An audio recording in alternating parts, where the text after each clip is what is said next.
나이트클럽에 50살 먹은 아니면 60살 먹은 아버지가 같이 쫓아간다고 생각을 해보세요. 아이는 잘 키워야 한다. 원하지는 않지만 진짜 원하지는 않지만 원하지 않지만 원하고 있어요. 무슨 말씀인지 아세요?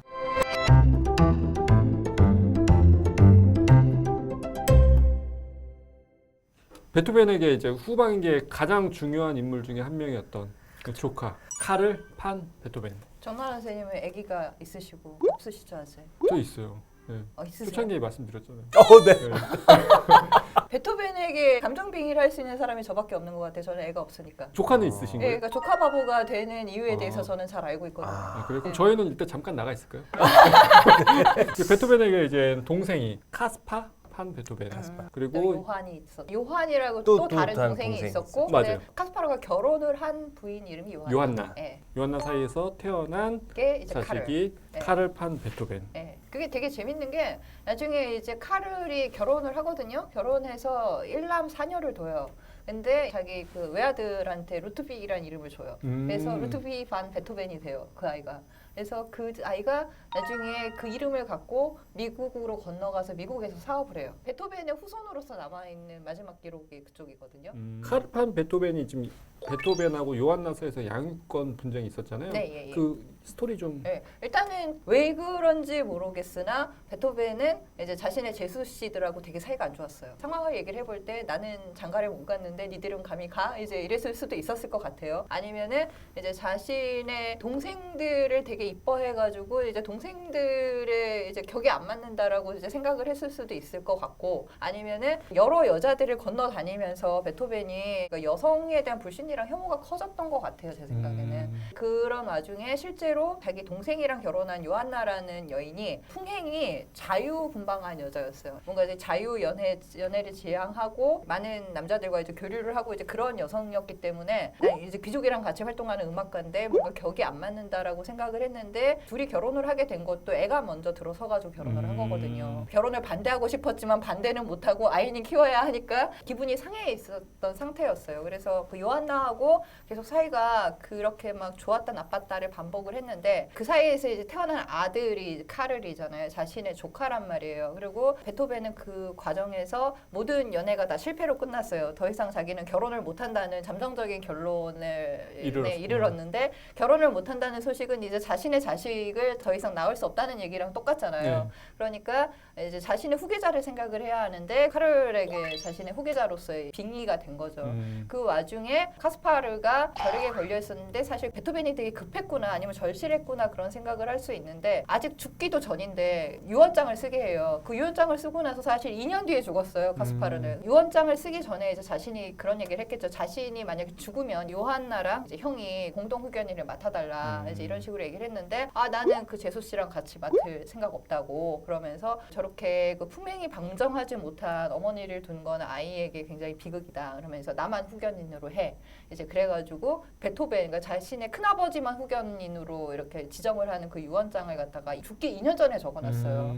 근데 이제 그거를 부인이 본 거죠. 내 아들인데 내가 후견인이 못 돼. 그 남편이 죽고 나서 얼마나 열받겠어요. 그래서 고치라고. 고치고 이렇게 또 고치고 그걸 반복을 하다가 제일 마지막에 고치고 나서 그 다음날 죽었어요, 카스파르가. 결국 뭘로? 공동 후견인으로. 아. 그렇게 했는데 베토벤은 그 마지막 상황을 갖다가 나중에 이제 알고 유언장이 있구나. 공개가 될 때 들은 거죠. 내가 그렇게 충고를 했는데 결국 공동 후견인으로 놔둬? 그러면서 이제 양육권 분쟁이 붙은 거예요. 양육권을 분쟁을 막 하면서 재판을 여러 번 걸어서 서로 주고받고 했어요, 승패를 갖다가. 사실 요한나에게 약점이 있었던 것이 카스파르랑 같이 살고 있을 때에 자신이 위탁받은 굉장히 비싼 목걸이를 갖다가 가짜로 도난당했다고 신고한 것 때문에 징역형을 받은 게 있었거든요. 근데 결과적으로 이제 그것이 금고형으로 바뀌었는데, 집에서 이렇게 잠깐 감금되는 걸로. 그 이유가 그때 막 이제 아들을 낳은 지 얼마 안 됐는데 감옥에 가면은 이제 아들을 키울 수가 없으니까 이제 그런 매정한 짓을 갖다 법이 저지르면 안 된다. 그래가지고 금고형으로 바뀐 거였는데, 당시에 이제 요건 정황상 카스파르가 그 일을 몰랐을 리가 없고 부부가 같이 공동으로 저지른 죄였을 가능성이 되게 많았음에도 불구하고 베토벤은 재수가 되게 손버릇이 나쁘다 그러면서 부도덕한 짓을 저지른 그러한 여자가 아이를 키우게 내버려두면 안 된다. 그걸 갖고 계속 밀어붙인 거죠. 그 과정에서 정작 카를이 되게 불안정해진 거예요. 요한나가 나중에 이 다음 재판에서 승리를 할 수 있었던 것은 카를이 계속 엄마한테 도망갔어요. 자기가 키우겠다고 해놓고서도 베토벤이 그렇게 살갑게 아이를 다뤄주질 않은 거죠. 이제 여기서 베토벤의 아버지에 대한 콤플렉스가 드러나는 건데 아버지한테 되게 고통스럽게 교육을 받았잖아요. 매 맞고 막 그러는데 거기다가 이제 자신의 콤플렉스가 교육을 제대로 받지 못한 것에 대한 콤플렉스가 있었거든요. 얘는 내가 귀족처럼 키울 거다. 그러면서 예술가 아니면 학자가 되게 만들어야지 그러면서 교육을 갖다가 엄격하게 시키려고 그러는데 그 엄격함 속에서 그 되게 질려버린 거죠. 그래서 맨날 가서 이제 엄마 찾고 이제 몇 번 그러고 나니까 결과적으로 이제 베토벤이 자기가 이기고 나서도 아이를 갖다 자기가 안 데리고 있고 기숙학교에 보내버렸어요. 그 기숙학교에 이제 보냈을 때에 이제 얘는 내 핏줄을 어쨌든 뭐 어느 정도는 타고났는데 음악가가 될 수 있다라고 생각을 하면서 이제 자신의 제자인 체르니한테 피아노를 갖다 가르치게 하고 되게 교육적인 어떤 그 콘텐츠는 되게 많았던 것 같아요. 그래서 뭐라도 되면 되었을 그럴 상황이었는데 이제 아무것도 안 된 거죠. 이제 얘는 음악성도 별로 없고 그러면은 학자라도 시켜야지. 이제 이러면서 학교를 갖다 좋은 데를 보내려고 하는데 다시 양육권 분쟁이 붙었을 때에 재판정에 가서 실수를 해요. 저 아이의 어머니보다 더 좋은 교육 환경을 제공을 해줄 수 있다고 그걸 어필을 하기 위해서 당시에 귀족들만 다니는 학교에 내가 이 아이를 보내겠다고 재판정에 어필을 하는데 이 아이가 귀족이냐고 묻는 거예요. 근데 그 아이가 귀족은 아니다. 그러면서 카를의 어떤 신분뿐 아니라 베토벤의 신분도 같이 뽀록이 나요. 당신도 판이라는 그게 붙었는데 우리가 귀족이라고 생각을 했는데 서류랑 이런 거 다 조사를 해봤더니 평민이었던 거죠, 베토벤이. 사람들이 모두가 다 그때까지만 해도 귀족이라고 생각을 하고 있었고 본인도 이제 귀족 코스프레를 하면서 살고 있었고 아마 정신적으로는 자기가 귀족이라고 생각을 하면서 살았을 거예요, 아마. 이제 재판정에서 그게 굉장히 큰 충격으로 다가오는 거예요. 이제 카를이 문제가 아니라 정체성이 밝혀지면서 사회적으로 자신을 갖다 바라보는 시선이 달라지고 재판은 결과적으로 지방 법원이었는데 여기는 귀족들에 대한 재판만 진행하는 곳이다. 우리는 이 재판을 진행할 이유가 없다. 그러면서 평민 법원으로 내려보내버려요. 이제 그것 때문에도 이제 자존심이 두 번째 더 상해버린 조카를 두고서 상처가 너무 많았던 거예요. 그래서 이 재판이 점점 길어지면 질수록 카를에 대한 어떤 심리적인 문제가 계속 생기고 베토벤은 계속 집착을 해요. 자신의 유일한 혈육이라고 생각을 계속하면서 아들로 이제 계속 빙의를 하면서 얘는 내가 어떻게든 잡고 키워야 한다라고 집착을 하는 그게 보이니까 사람들이 이제 요한나한테 그냥 포기해라 이제 이런 식으로 얘기를 하는. 근데 그 포기를 어떤 식으로 하는가 하면은 다른 남편한테 시집을 가요. 재취를 해서 그래서 아이를 봬요. 나중에 이제 세 번째 재판을 할 때쯤엔 임신 중이었거든요. 카를이 없어도 내가 이 아이를 키우면 된다라는 생각을 했던 것 같아요. 그러면서 재판이 되게 자연스럽게 베토벤에게 유리하게 이제 넘어가면서 베토벤 쪽으로 가는 거죠. 사실 베토벤보다는 카를이 상처가 더 심했겠네요. 카를이 되게 상처가 되게 심했고 사실 개인적으로 봤을 때는 되게 엄청난 아버지 밑에서 훈육을 받고 뭐라도 돼야 하는 사람이 되는 거잖아요. 근데 공부도 그렇게 잘하는 편이 아니었고 큰아버지 옆에서는 계속 붙어 있어야 했고 베토벤의 카를의 일상에 대한 집착이 너무 심해지는 거예요. 처음에는 얘가 또 나 몰래 엄마한테 갈까봐 친구들한테 감시를 붙였는데 제가 오늘 어디 클럽에 간다는데 네가 좀 따라가 줘 달라고 그러면서 나중에 그 친구한테 해서 걔가 거기서 뭘 했는지 뭐 당구에서 몇 점을 갖다가 이렇게 땄는지 이런 것까지 다 상세하게 보고를 받는 막 이제 그 정도면 거의 진짜 정신병에 가까웠잖아요. 이제 그런 것들이 다 하나하나 카를에게 정신적인 어떤 그 위해로 온 거죠. 나중에는 그 베토벤이 자기가 본인이 쫓아다니려고 그러는 거예요. 등교하고 하교할 때 이제 그 앞에서 지키고 서 앉아가지고 같이 이제 팔짱 끼고서는 이제 오고 그리고 젊으니까 이렇게 뭐 무도회장 이런 데 가잖아요. 근데 자기 이제 동생들이 다 부인을 잘못 만나가지고 저지경이 됐다고 생각을 하면서 너도 이상한 여자 만나면 안 된다고 그러면서 그 무도회를 갔다가 자기도 쫓아가겠다고 나이트클럽에 50살 먹은 아니면 60살 먹은 아버지가 같이 쫓아간다고 생각을 해보세요. 정신적으로 되게 타격이 컸는데 그러면서 공부는 계속 이렇게 떨어지고 그 와중에 자기는 이제 군대를 가고 싶은 거예요. 근데 그 베토벤이 군대는 가면 안 된다. 자신의 어떤 사정거리 안에서 이제 벗어나는 것에 대해서 베토벤이 용납을 할 수가 없었고 그리고 군인은 무식한 사람들이 되는 거라고 생각을 했었고 작곡가 베토벤의 어떤 양아들쯤 되면은 조카쯤 되면은 학자가 되든가 예술가가 되든가 사회적으로 신분이 높을 수 있는 인정받을 수 있는 이제 그런 직업을 가져야 하는데 군인은 안 된다. 이제 그래놨더니 그러면 나는 이제 사업을 하겠다.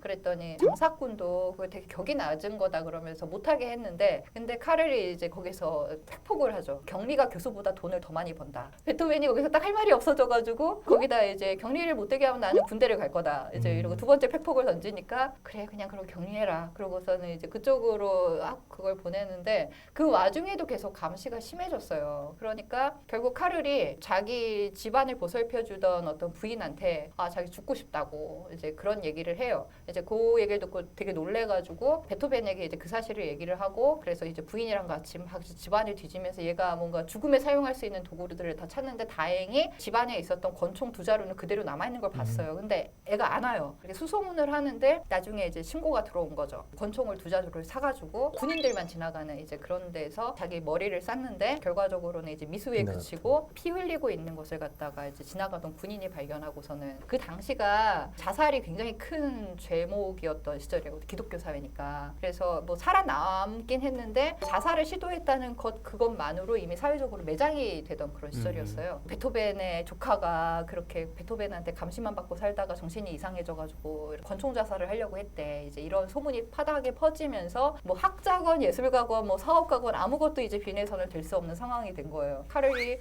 나 군대 가겠습니다. 그랬더니 말리질 못한 거죠. 그나마 정상적인 어떤 사회적인 생활을 할 수 있는 그 아이에게 남아있는 유일한 직업이 군인이었고 그리고 이제 주변에서 사람들이 다 이제 충고를 했어요. 자신의 자유를 직접 다스리지 못하는 사람에게는 최소한의 자유만 주어져야 하는데 그 최소한의 자유만으로 살아가도록 훈련을 받을 수 있는 곳이 군대다. 그러니까 군대에 보내라. 그래가지고 이제 군대에 보내고 나서 모든 것이 이제 다 평정이 됐는데 베토벤은 이제 그 이후로 쇠약해지고 카를이 군대에 가고 나서 아마 석 달인가 넉 달 뒤에 사망했을 거예요. 그러니까 아이는 잘 키워야 한다는.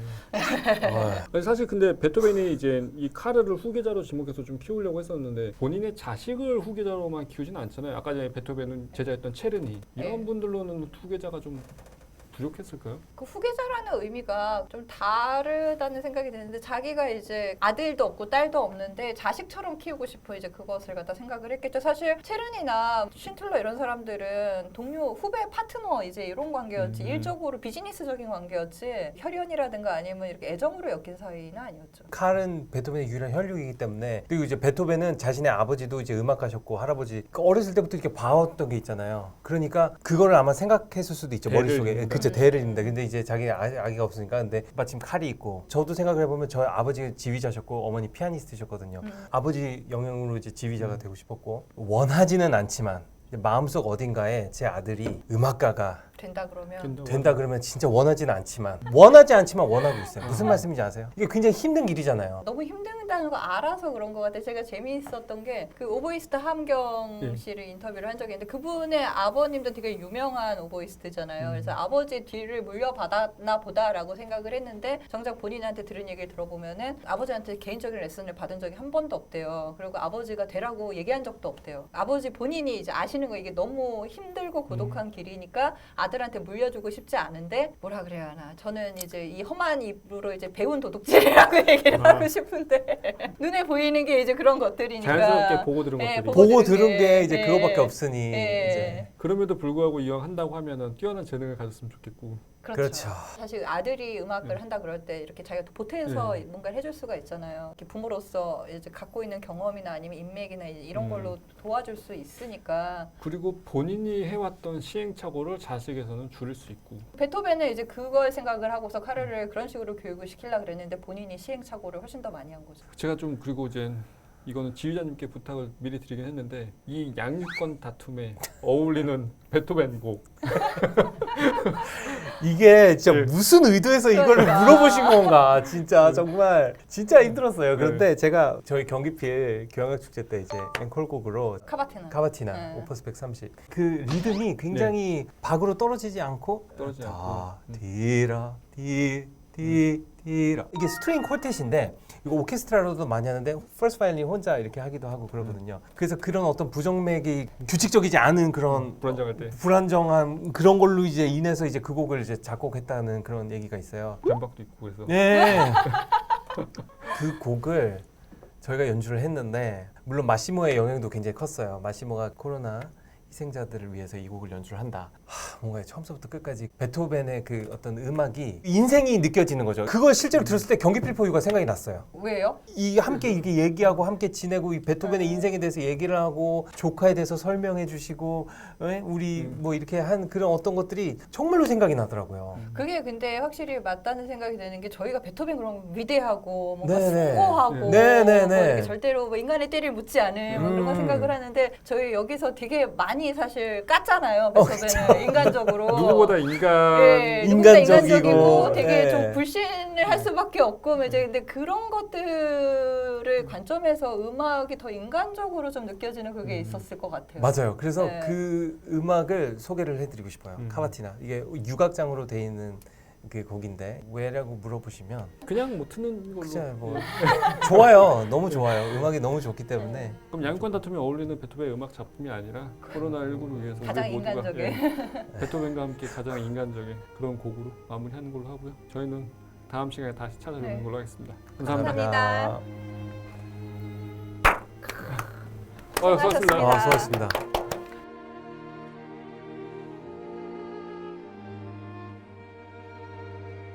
악기 하시는 거 있어요? 저 어렸을 때 피아노 친 거 말고는 지금- 기타도 좀 했다. 바이올린이나 뭐 비올라 이쪽 잘 네. 어울리실 것 같은데. 제가 그것마저 했으면 성격이 지금보다 더 더러워졌을 거예요. 동생이 악기 이제 한 살 차이거든요. 네. 그러면 사람들 놀래요. 지금은 거의 비슷해 보여요.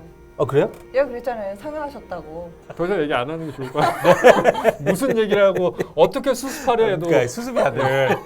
상하는 걸로 마무리될 것 같아요.